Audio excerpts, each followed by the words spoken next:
The object resides in the climate-controlled vaults of the State Archives. Catalogued as Item 88B, the Pine Creek Ledger. It arrived in 1925, salvaged from the cooling embers of the Lowndes County courthouse.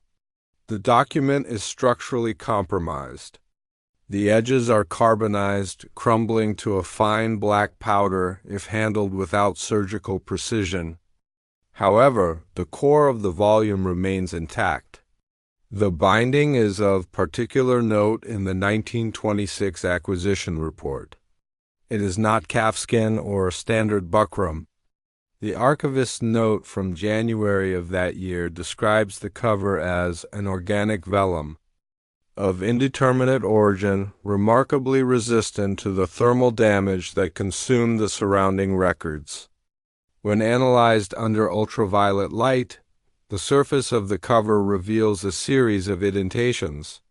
These are not letters or decorative gilding, but rather irregular, striated patterns. In the official filing, these are classified as mechanical abrasions. To a forensic observer, they resemble the marks left by iron friction. The ledger measures 14 inches by 9 inches. It contains 312 pages of ruled paper. Manufactured by the Willow Creek Mill, the paper stock is heavy, designed to withstand years of humidity and rough handling in the field. The first 3 pages of the ledger are standard. They contain the 1841 year-end balance sheets for the Pine Creek Estate, a cotton-producing concern spanning 4,000 acres. The handwriting is identified as belonging to Silas Thorne, the plantation's primary overseer from 1838 to 1843. Thorne's script is characterized by a copperplate style, a rigorous, disciplined hand that suggests a background in clerical accounting rather than agricultural management. His J's are hooked with lethal precision. His S's are closed loops. By February AD 42, the ledger shifts from financial forecasting to an aggressive inventory of movable assets. Each entry follows a strict tripartite formula: the assigned name, the estimated age, and the condition of the joints. There is no mention of temperament, history, or familial ties. The ledger treats the human form as a machine capable of a specific caloric output. On page 42, we find the entry for Elias, age 24, Thorne notes. Subject possesses a structural irregularity in the left femur. Output adjusted to 90% of the standard quota. The ink used for the primary entries is a standard iron gall, now faded to a pale, rusted brown. It is stable. It is predictable. However, on March 15th, a second pigment appears in the margin next to the name of a child listed only as Unit 4. This ink is a vivid arterial red. Chemical analysis conducted during the 1982 restoration project identified the presence of cochineal, but with an unusually high concentration of iron oxide and an unidentifiable protein binder. This red ink does not sit on the surface of the paper. It has saturated the fibers, bleeding through to the subsequent 4 pages. The red ink is used sparingly at first. It appears as a single horizontal stroke through a name. In the accounting logic of 1842, a strike through typically indicated a sale, a transfer, or a documented death. Yet, when cross-referenced with the 1842 Bill of Sales and the parish mortality schedules, the names struck in red in Thorne's ledger do not appear. They have not been sold to the neighboring estates of the Blackwood Valley. They have not been buried in the consecrated or unconsecrated grounds of the county. The ledger records the weather for each day with the same clinical detachment. March 18th, heavy fog. Soil saturation 40%. Elias failed to meet the adjusted quota by 4 pounds. There is no record of punishment. There is only the calculation of the deficit. Thorne calculates the value of the missing cotton down to the 16th of a cent. This debt is carried over to the next page. It is never cleared. As we move into April, the entries become more frequent. Yet the descriptions of the work performed grow increasingly vague. Thorne ceases to list picking or tilling. Instead, he uses the term subsurface preparation. On April 22nd, the ledger records the purchase of 6 new lanterns and 12 gallons of whale oil. The expenditure is significant, totaling more than the monthly food ration for the entire estate. The reason for this nighttime illumination is not stated in the purpose column. The column is left blank. The silence of the record is its most prominent feature. In the 1840s, an overseer's primary duty was to document every loss of property to protect the owner's investment. If a laborer escaped, the ledger should show the cost of the hounds and the advertisement in the Lowndes Gazette. If a laborer died of illness, the ledger should show the cost of the pine casket or the lost man-hours. In the Pine Creek ledger, the names crossed in red are accompanied by no such data. There is no cost of recovery. There is no cost of burial. There is only the red line, followed by a recalculation of the estate's total. Blood debt, a term Thorne begins using in late April without prior definition. On the final page of the April entries, the handwriting undergoes a subtle transformation. The copperplate script remains, but the pressure applied to the nib has increased. The paper is physically indented by the pen, creating a tactile map of the writer's tension.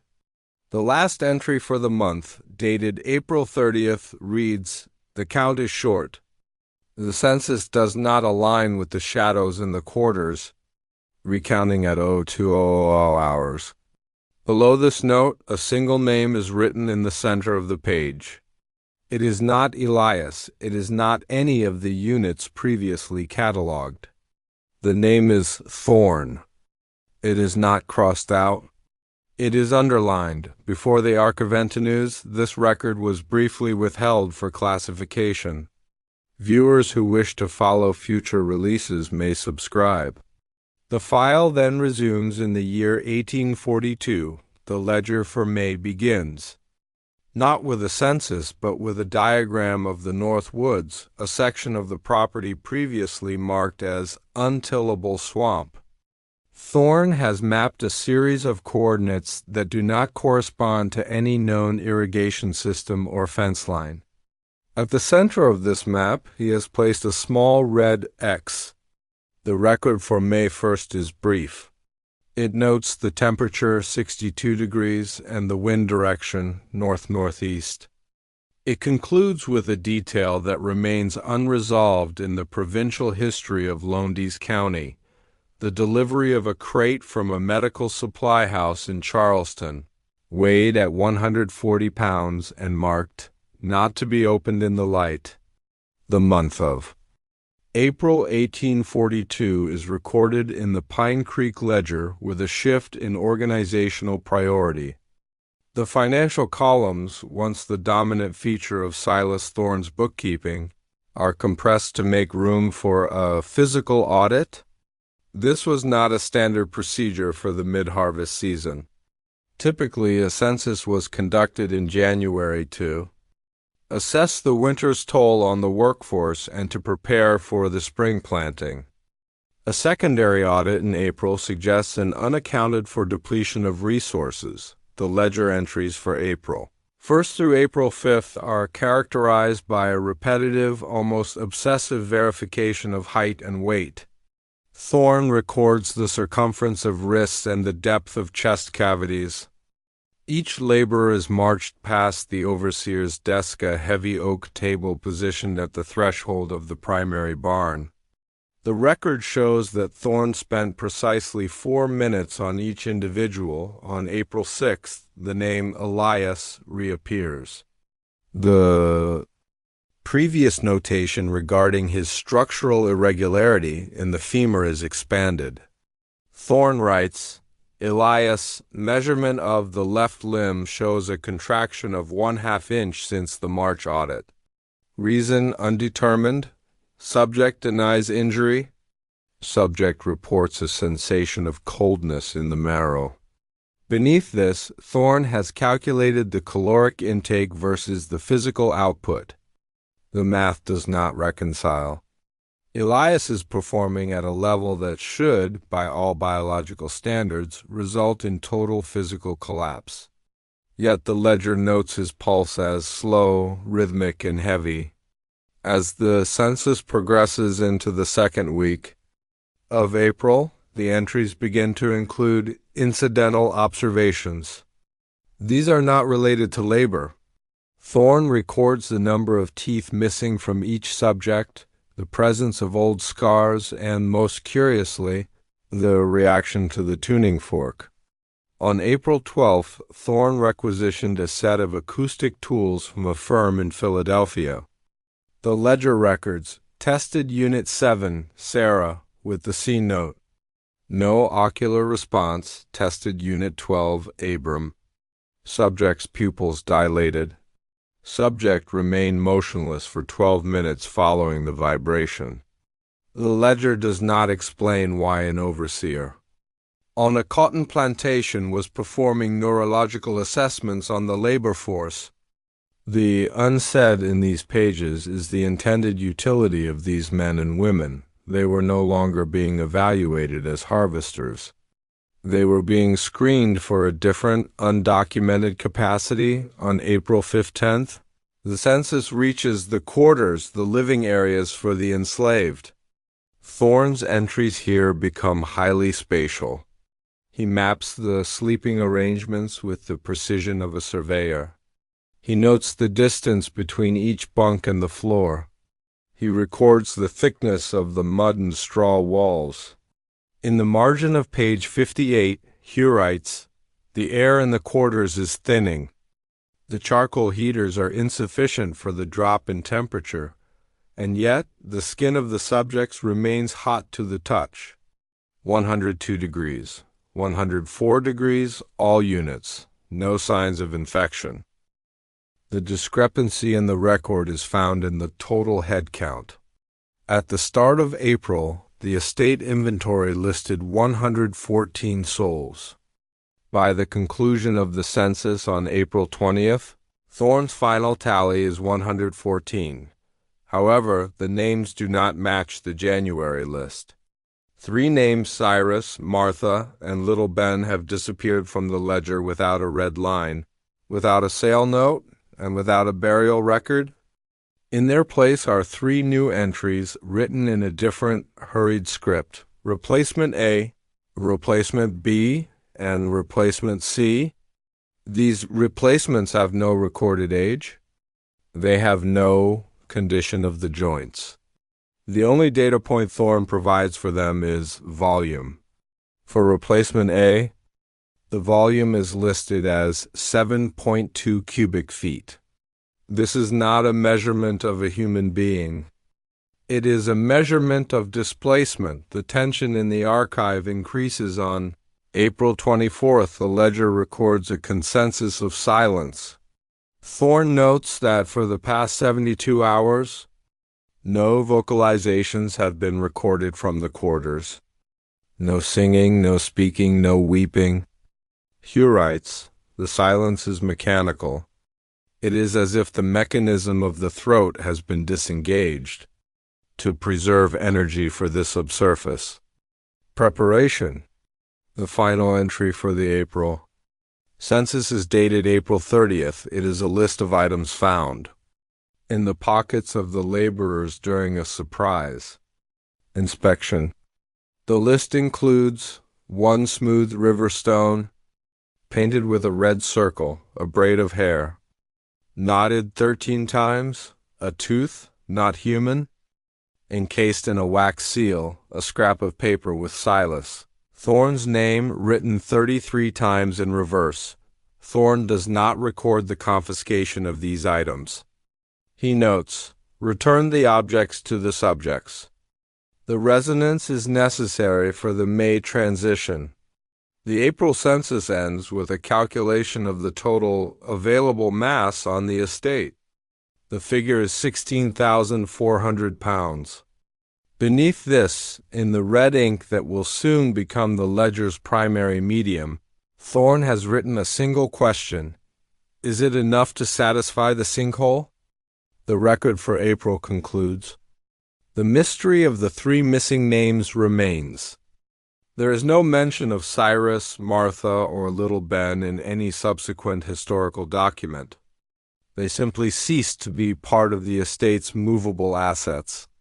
Before the Archiventinus, this record was briefly withheld for classification. Viewers who wish to follow future releases may subscribe. The file then resumes in the year 1842. The first page of May is missing its top corner. The remaining text describes the arrival of the specialist from the coast. No name is given. The ledger only records the weight of Thespesius' luggage. 4 trunks, lead-lined, requiring 4 men to carry. The sound of liquid sloshing within. By May 1842, the Pine Creek ledger ceases to reflect the operational realities of a functional cotton plantation. In the standard agrarian cycle of the American South, May was a month of intensive weeding and chopping to ensure the young plants were not overtaken by the aggressive growth of the Lowndes County wetlands. However, the labor logs recorded by Silas Thorne indicate a total abandonment of the fields. The records show that 4,000 acres of prime cotton land were left to the elements. Thorne notes, May 4th, weeds have reached a height of 6 inches in the eastern quadrant. No remedial action taken.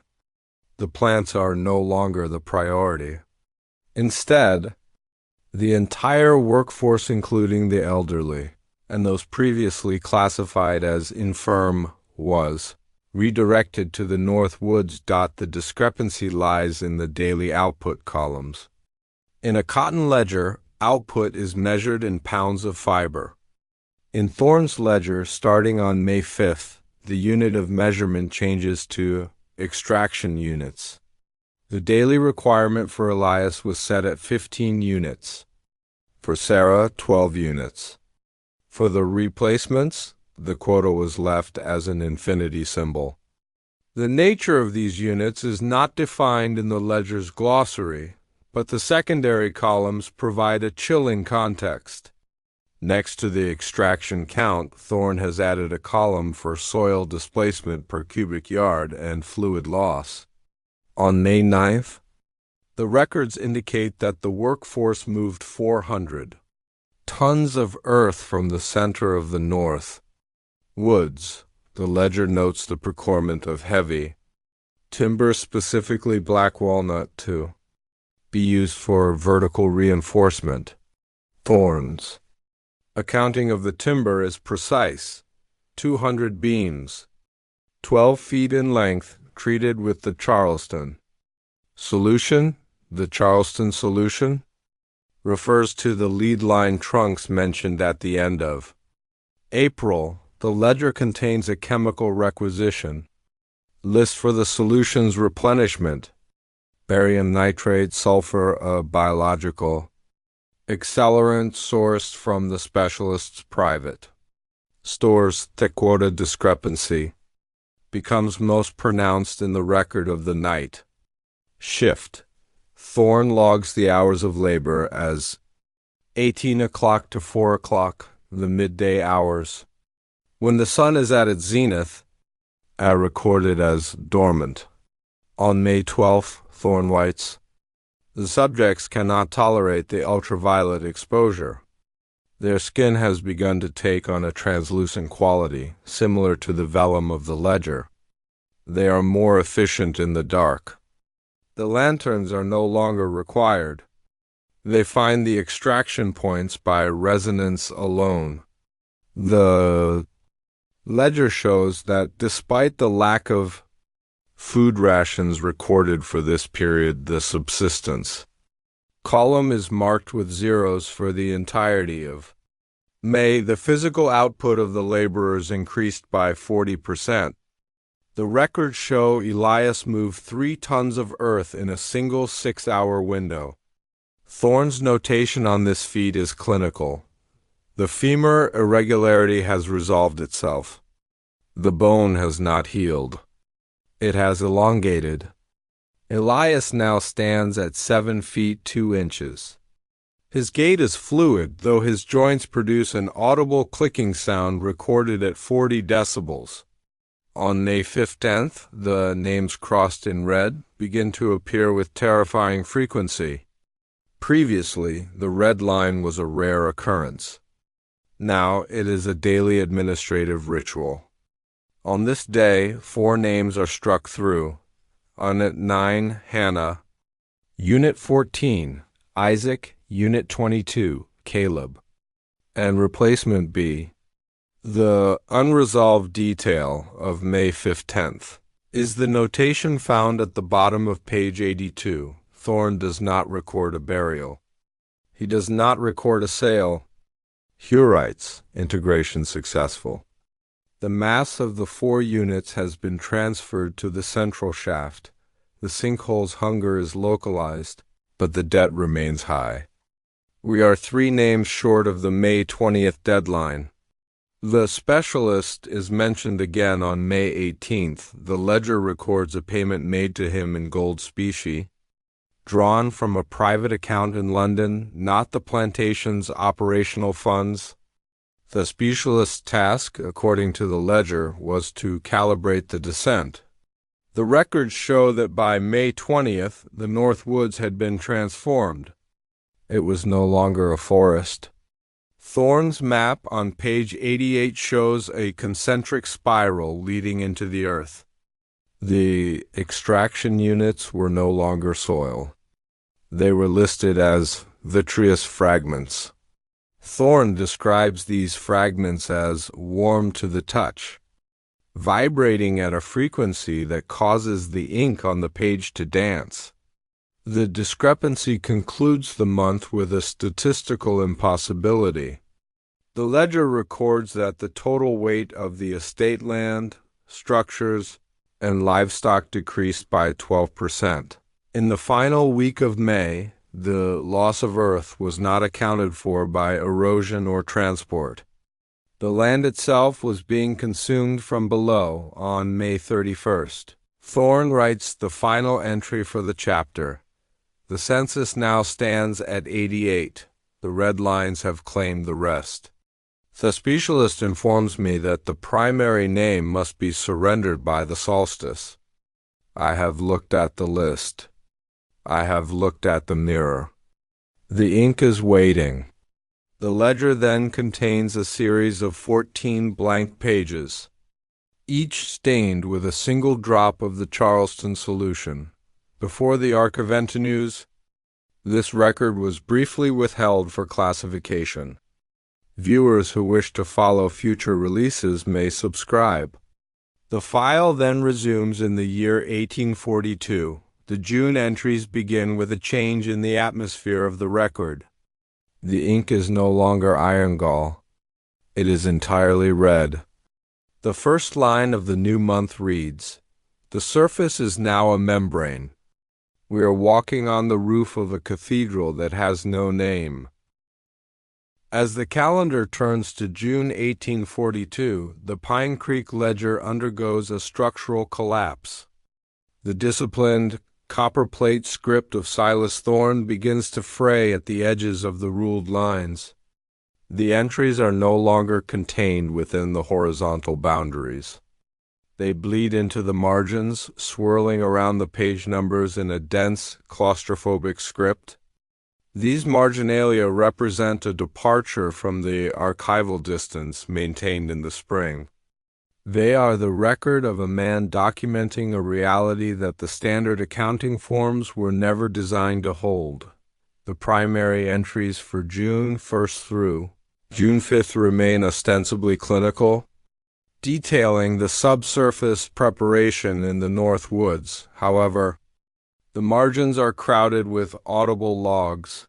Thorne has begun to transcribe sounds on June 3rd. Next to the weather report, 92 degrees, stagnant air. Thorne writes in the left margin, 3:15 hours. The sound of a grinding stone began beneath the floorboards of the overseer's cottage. It is not the sound of earth moving. It is the sound of teeth being filed.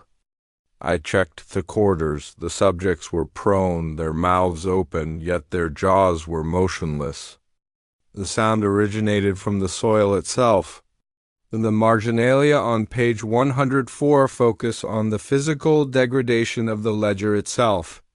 Thorne notes that the red ink, the pigment containing the unidentified protein binder, has begun to pulse.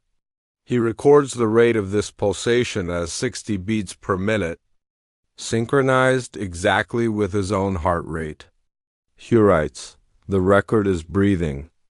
When I close the book, I can hear the pages sticking together, not from moisture, but from a localized suction." On June 7th, the marginalia shift to the visual spectrum. Thorne describes a change in the light. Within the North Woods, he notes that the specialist has directed the laborers to stop using the whale oil lanterns. The margins contain a sketch of a luminescent fungi, or perhaps a mineral deposit that Thorne calls the pale vein. He writes, "The vein provides a light that does not cast shadows. In this light, the laborers appear as transparent sketches. I can see the Charleston Solution circulating through Sarah's capillaries. It is black. It is moving against the direction of her pulse." The unsaid in these notes is the purpose of the Charleston Solution. The ledger previously listed it as a biological accelerant, but Thorne's marginalia suggest a more invasive function. On June 10th, he observes, "The solution is not merely accelerating growth. It is replacing the interiority of the subject. Unit 12, Abram no longer requires sleep or sustenance. He has become a conduit. When he touches the black walnut beams, the wood petrifies instantly. The debt is being paid in mineral, not muscle." The most haunting detail of the June marginalia is the list of the unspoken. Thorne begins to record words that he claims are rising from the sinkhole. These words are written in a script so small they require a magnifying lens to decipher. They are not English. They are a series of phonetic approximations. Yogoth, Thusra. The debt is the skin. On June 14th, the red ink notations become so dense that the original census data is obscured. Thorne records a tactile discrepancy. He writes in the upper margin, "I attempted to cross out the name of Elias today. The pen would not pierce the paper over his name. The ink pooled and ran off the edge, as if the name Eliashad acquired a physical resistance. He is no longer a movable asset. He is an anchor." The tension reaches a clinical peak on June 18th. The marginalia record the disappearance of the specialist. There is no departure date. No carriage was summoned. Thorne simply notes, "The lead line trunks are empty. The specialist has integrated. I found his spectacles near the pale vein. The glass had melted, but the wire frames were fused into the limestone. The descent is now unsupervised." The final marginal note for Chapter 4 is located on the very edge of page 120, almost lost in the binding. It is a calculation of the volume of the unseen. Thorne estimates that for every foot the laborers descend into the North Woods, the weight of the sky increases by 3 atmospheres. He writes, "We are not digging a hole. We are peeling back a scab. The red lines are not deaths. They are permissions. The chapter ends with a micro cliffhanger found in a single, isolated sentence at the bottom of the page, written in the standard iron gall ink. As if Thorne briefly regained his clerical composure. June 20th, 18 o'clock hours. Something has reached up from the 40-foot level and signed the ledger. The following page is not paper. It is a sheet of the translucent vellum described in the 1926 acquisition report, and it bears a signature that matches no known hand in the Pine Creek records before the Archival. This record was briefly withheld for classification. Viewers who wish to follow future releases may subscribe.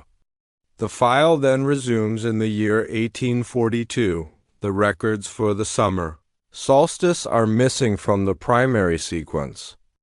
When the ledger resumes on June 22nd, the handwriting is no longer Thorne's, it is a mechanical printed script, and the ink is the color of old bruises. The entry for June 22nd marks a shift in the ledger's physical state. The archival dread of this chapter stems from the clinical documentation of a single name, Unit 7, Sarah. While names had been struck through previously, the record of June 22nd is the first time the ledger provides a step-by-step accounting of the red line procedure. This was not a moment opulence, but a documented administrative transition. The record begins at 4 o'clock hours. The handwriting, a cold, serifed print that replaced Thorne's frantic copperplate, notes the atmospheric pressure, barometric. Reading 31.02. The air has the density of silt. Sarah is listed as having completed her final extraction quota. The ledger records that she produced 3 ounces of a substance, termed the crimson residue.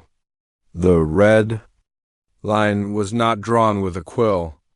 The ledger notes the requisition of a surgical stylus from the specialist's remaining kit. On page 132, the procedure is itemized under the heading Asset Finalization. The records show that Sarah was positioned at the edge of the central shaft. There is no mention of resistance. The ledger notes, subject's pulse, 12 beats per minute. Skin temperature, 54 degrees. Subject exhibits the vellum state. Internal organs are visible through the abdominal wall. They have ceased to function in the traditional biological sense. They are now vibrating in unison with the pale vein. The unsaid in this chapter is the location of Sarah's physical remains. After the red line is drawn across her name, the ledger does not record a disposal. Instead, it records an absorption. Thorne, or whoever was now controlling Thepan, writes, 4:15 hours, the red line is applied to the paper. Simultaneously, the subject's silhouette begins to bleed into the limestone of the shaft. The ink on the page and the blood in the subject are the same medium. As the line lengthens on the ledger, the subject's presence on the surface diminishes. By 4:20 hours, the name Sarah is completely obscured by a thick, horizontal bar of the arterial pigment.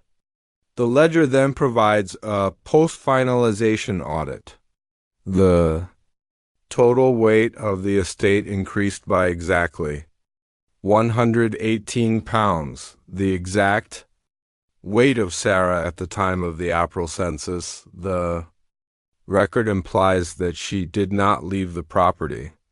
She was redistributed into the soil. The implicated in this chapter are the surrounding estates.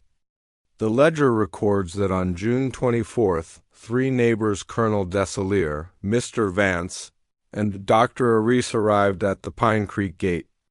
They did not come to protest the subsurface preparation.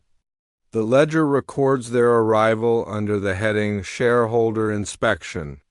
Thorne notes their reactions not in emotional terms, but in market interest.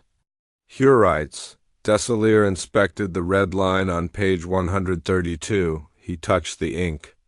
He noted the warmth of the paper. He inquired as to the yield per sol. He has requested a demonstration of the stylus for his own holdings in the valley. The dread of this record lies in the realization that Pine Creek was not an isolated anomaly. It was a laboratory. The ledger contains a subscription list on the back cover, featuring the signatures of 12 prominent Lowndes County landowners. Each signature is followed by a deposit of one laborer, to be delivered to the north. Woods by the Julian moon, the unresolved.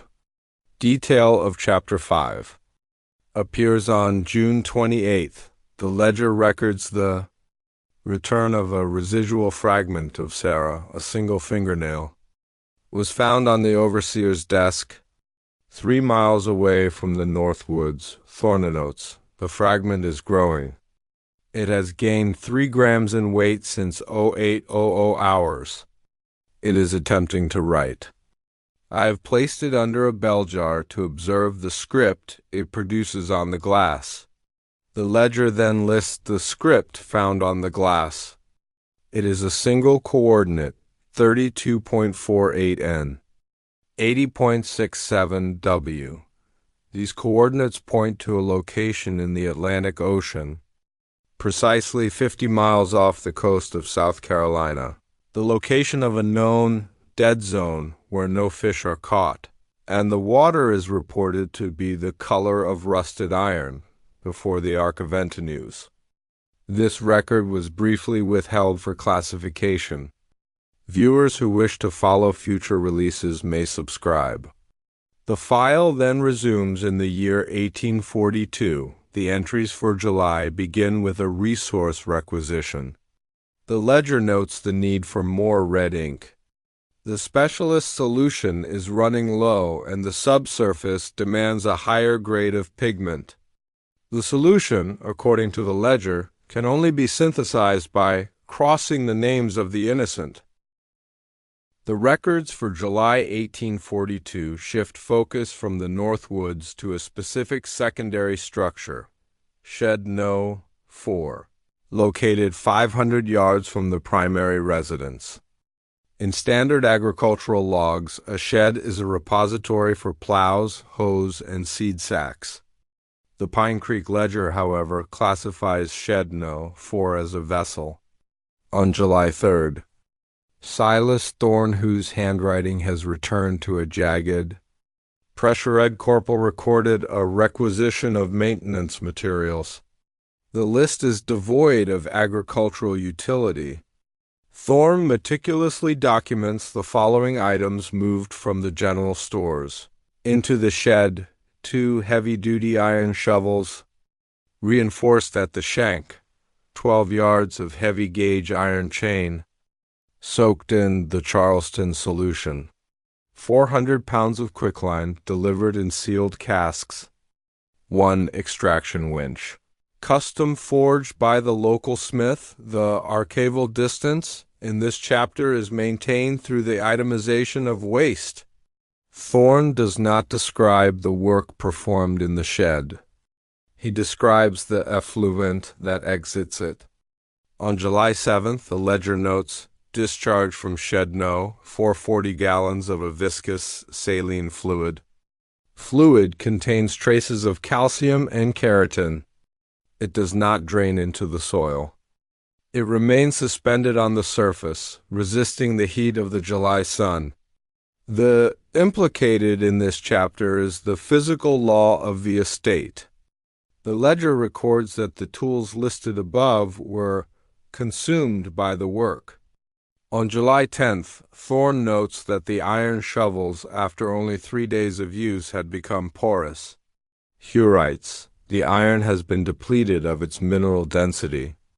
It has the consistency of a dry sponge. The quicklime, when applied to the interior floor, did not cauterize the organic matter. It turned into a fine gray silk that adhered to the walls. The Unsaid is the identity of the occupants of Shed No. 4 between July 12th and July 15th. The ledger records the transfer of Unit 24 Timor and Replacement C into the structure. There are no subsequent entries for labor performed by these units. Instead, Thorne records the sound of the shed.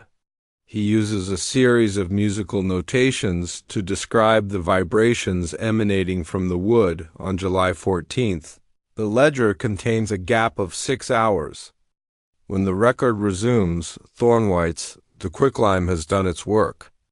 The shell of Unit 24 has been shed.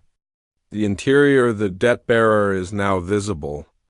It is 14 feet in length and possesses no skeletal structure.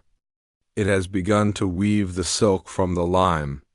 The unresolved detail of this chapter lies in the disposal of the chain. On July 18th, the ledger records that the 12 yards of iron chain were withdrawn from the shed. However, the weight of the chain had increased from 60 pounds to 210 pounds. Thorne notes, "The iron is no longer cold. It pulses with a heat exceeding 110 degrees. We have placed it in the creek to cool, but the water around the chain has turned to steam. The creek has ceased to flow downstream. The water is being pulled back toward the north woods." The inventory of the shed concludes on July 20th with a final clinical observation. Thorne records that the doors of the shed were sealed from the inside, using a substance the ledger calls biological solder. He notes that the structure no longer possesses a door or windows. The wood has grown together into a single, seamless organism. The ledger then records the first physical tax levied against Silas Thorne himself. He writes in the margin of page 158, "My fingers have begun to produce the silk. I can no longer hold the quill without it adhering to my skin." The record must now be kept by Theancher before the Archival. This record was briefly withheld for classification. Viewers who wish to follow future releases may subscribe. The file then resumes in the year 1842. The records for late July show a total cessation of atmospheric movement. The ledger notes, "The wind has stopped.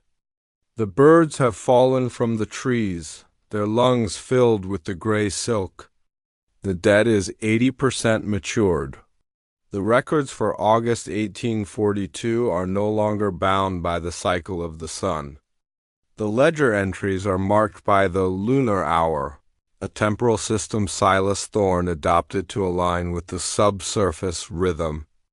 The midnight audit refers to a series of inspections conducted between 0 o'clock and 3 o'clock hours, during which the physical state of the remaining assets was quantified against the deepening blood debt. The handwriting in this chapter is a study in neurological decay. The script is no longer copperplate. It is a series of violent vertical slashes that barely resemble the English alphabet. Chemical analysis of the pages from August 1st to August 10th shows a 300% increase in the concentration of the Charleston solution. The paper has become translucent and oily to the touch on August 12th. The audit focuses on the remaining workforce. Thorne records that of the original 114 souls, only 14 surface units remain. The rest have been moved to the North Woods or processed. Within Shed No. 4, the ledger notes, the 14 survivors no longer possess facial features. The skin has smoothed over the ocular and nasal cavities. They navigate the estate by sensing the magnetic pull of the central shaft. Their efficiency is absolute. They do not consume water. They inhale the gray silk suspended in the air. The implicated in the midnight audit is the ledger's own role in the tragedy. Thorne begins to treat the book as a living ledger of the earth's appetite. On August 15th, he writes, "The audit is not for the owner. The audit is for the depth. Every name I cross out in red provides 3 more feet of vertical clearance in the shaft. The ink is the lubricant for the descent." The unsaid detail of August 17th involves the inventory of the residence. Thorne records the movement of the furniture from the primary house into the North Woods. This was not a move off comfort, but of weight. Calibration. He lists 1 mahogany dining table, 240 pounds. 6 upholstered chairs, 110 pounds. 1 grandfather clock, 180 pounds. The ledger notes that these items were not placed on the ground. They were suspended in the silk above the sinkhole.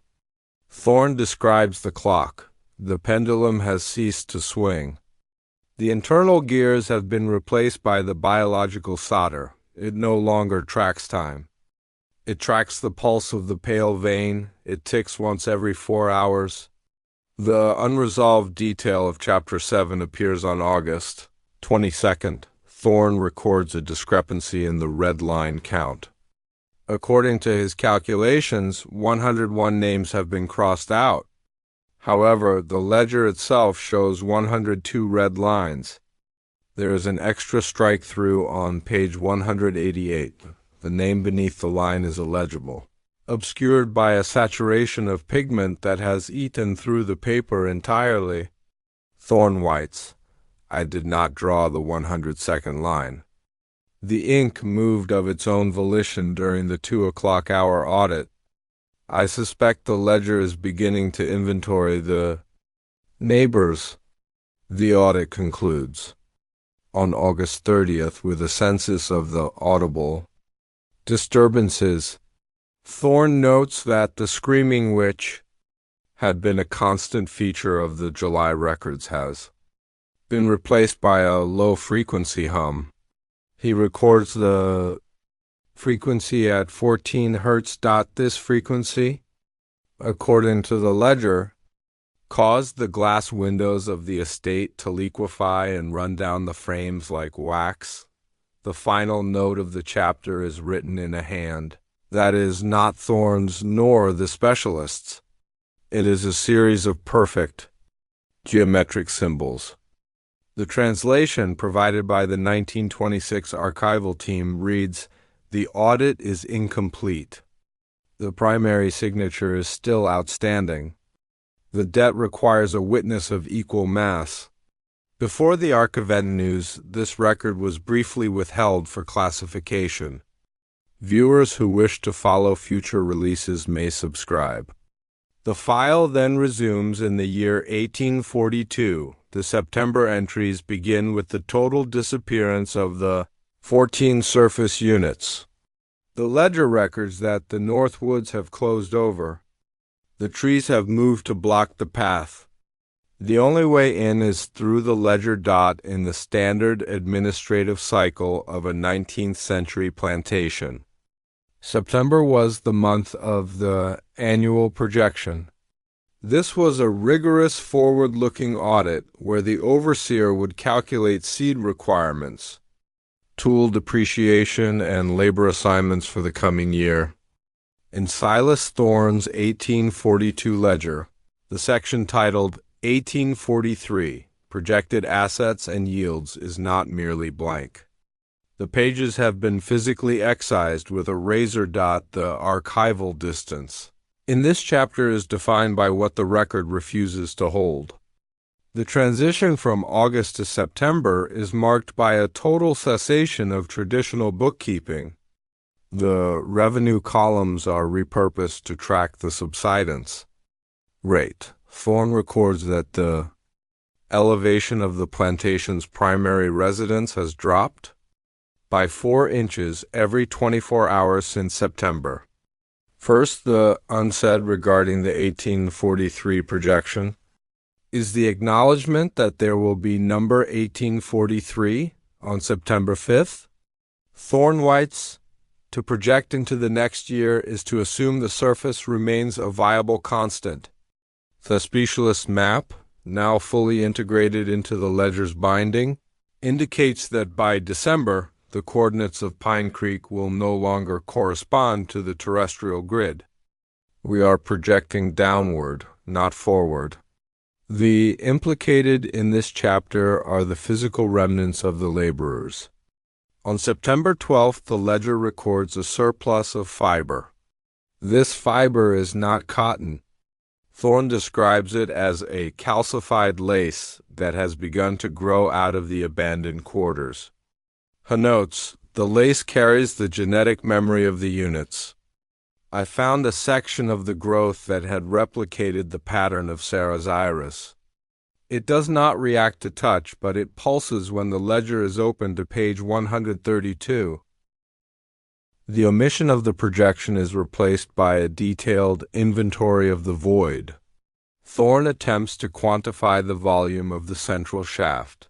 On September 18th, he lowered a weighted line into the North Woods. The ledger records dropped 400 feet of iron chain.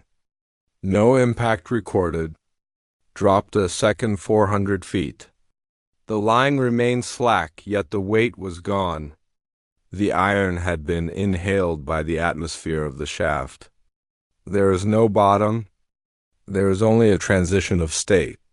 The unresolved detail of Chapter 8 is found on September 22nd. Thorne records the discovery of a duplicate ledger sitting on his desk. Hugh writes, I found a volume identical to this one. The entries are the same, the red lines are the same, but the dates are shifted. The duplicate ledger begins in 1843 in that record. I am listed as Unit 1. The handwriting is Elias's. It is perfect copperplate. The clinical horror of this entry is reinforced by the material analysis of the duplicate. Thorne notes that the ink in the second ledger is still wet, and it smells of the Charleston Solution. He does not record what he did with the duplicate. The ledger simply ends the day's entry with, the debt is seeking a balance. If the 1843 projection is missing here, it is because it has already been spent elsewhere.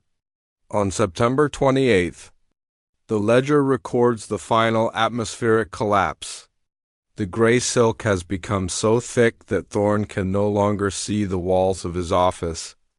He records the weight of the air as equal to the weight of the soil.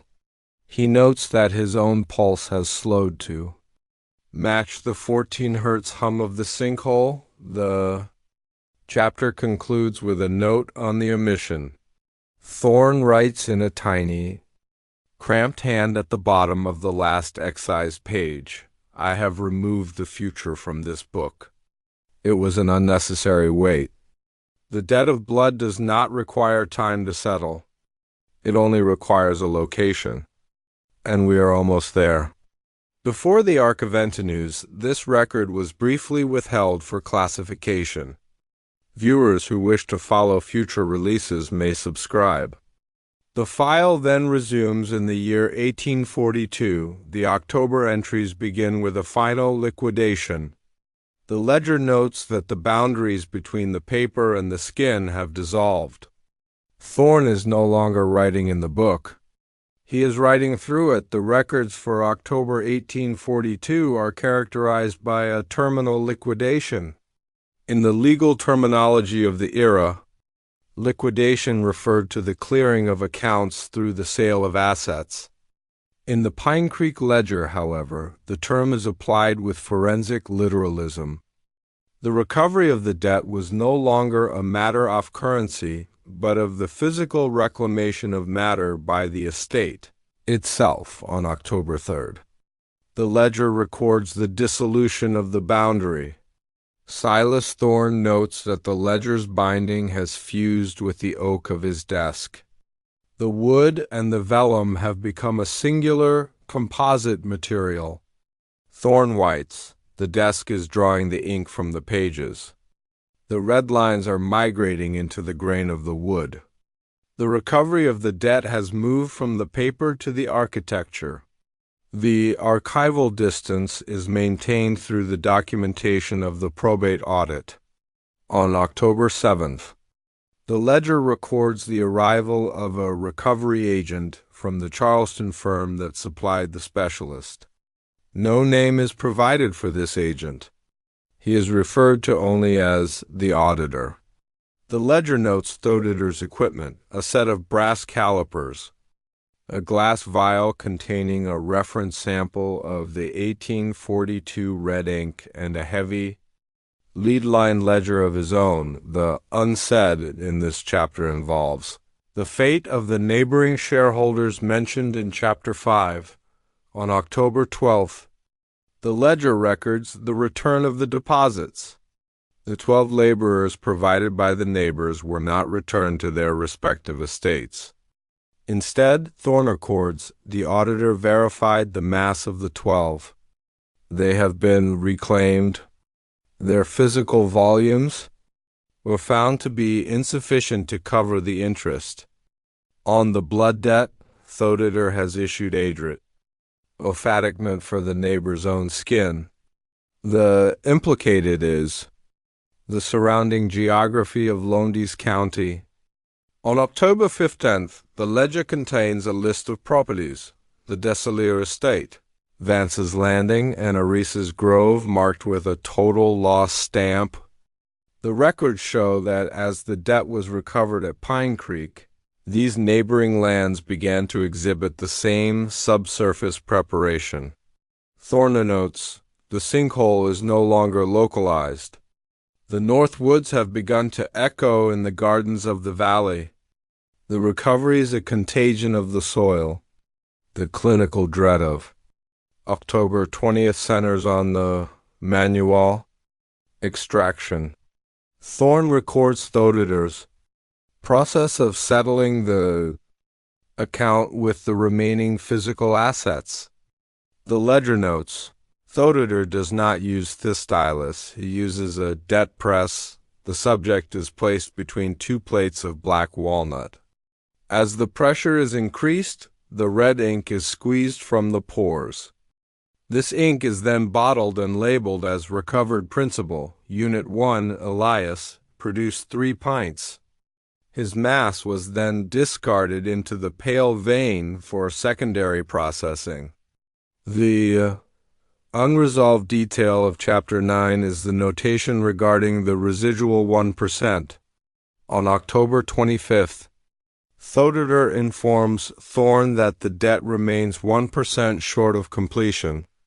The ledger records, the 1% is identified as the witness component. The recovery cannot be finalized until the observer is integrated into the record. Thoditor has indicated that my signature is required in the red ink of their covered principal. Thorne's handwriting on this page is nearly inextant. The entries are composed of single words, spaced far apart, cold iron, depth signed. The chapter concludes on October 31st. The ledger records that Thoditor has departed, taking the recovered principal with him. The Pine Creek residence is listed as vacant. However, the weight of the void is recorded at an all-time high. Thorne writes his final clinical observation for the month. The house is gone. The woods are gone. Only the ledger remains, floating in the center of the gray silk. I am no longer holding the pen. The pen is holding me. The final page of October is a solid block of red ink. There is no text, only the texture of the paper, which has been worked until it resembles the surface of a scar, before the archiventinus. This record was briefly withheld for classification. Viewers who wish to follow future releases may subscribe. The file then resumes in the year 1842. The November entries are the last in the sequence. They are written in a script that can only be read by touch. The record is no longer a document. It is a reliquary, the final entries of the Pine Creek ledger, dated November 1842, represent the total subsumption of the record keeper by the record. There is no longer a distinction between the archivist and the evidence. The handwriting has transitioned into a series of raised braille-like welts on the translucent vellum. To read the final pages is to trace the debt of blood with one's fingertips on November 3rd. The ledger records the atmospheric integration. The residents, the Northwoods, and the specialists' equipment have been entirely removed from the physical plane. The ledger notes, surface coordinates 32.48 N, 80.67 W are now a perfect vacuum. The soil has been replaced by the gray silk. The only remaining matter of density is Theliger itself. It serves as the gravitational center for the unresolved interest. The unsaid in the final summation is the fate of Silas Thorne. The record does not describe his death. Instead, it documents his transcription. On November 7th, the entry reads, Unit 0, Thorne has completed the transfer of the cognitive load into the marginalia. The physical body is now 98% vellum. The heart continues to beat, but it pumps the recovered principle directly into the binding.